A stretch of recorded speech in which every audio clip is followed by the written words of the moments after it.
You started the band in 2025, and with Concrete Crown, your second single will be released in mid-February. How did you find each other? How did the foundation come about, and what do you have in the pipeline after Concrete Crown? More singles, an album, shows, etc.? I started the band with my brother Nick, who's our drummer.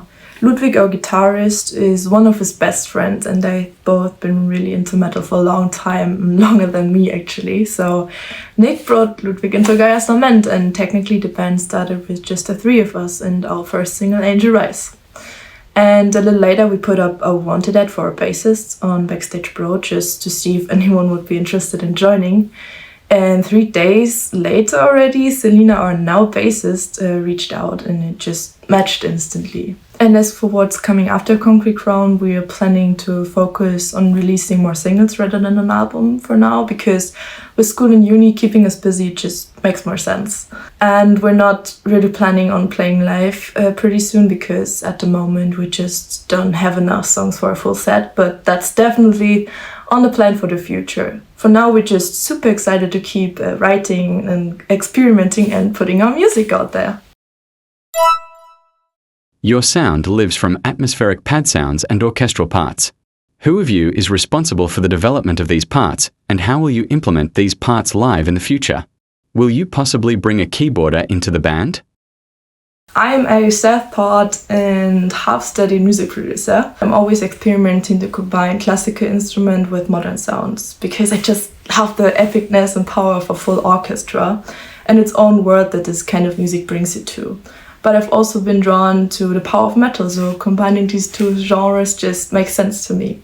Our drummer Nick is also getting into music production, but he's really into creating these huge orchestral soundscapes that kind of remind me of movie scores, so he's a big influence on the orchestral side of our songs too. Who makes our sound finally come to life is my friend and producer Martin Kiesewetter. Shout out to you, Martin.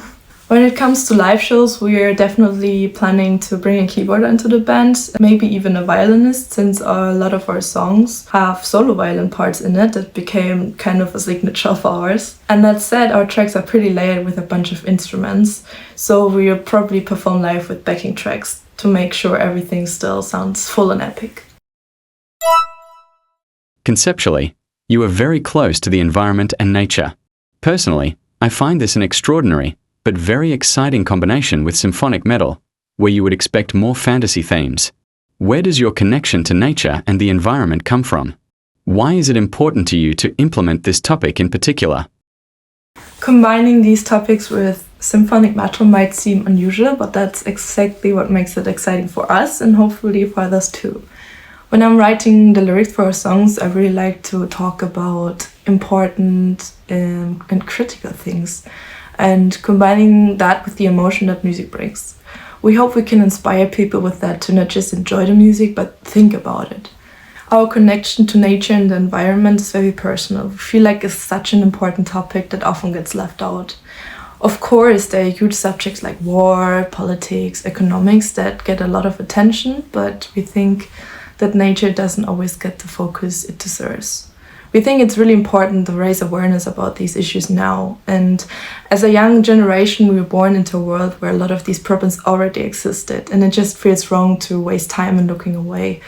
Because if you think about it, nature is such a fundamental part of our lives.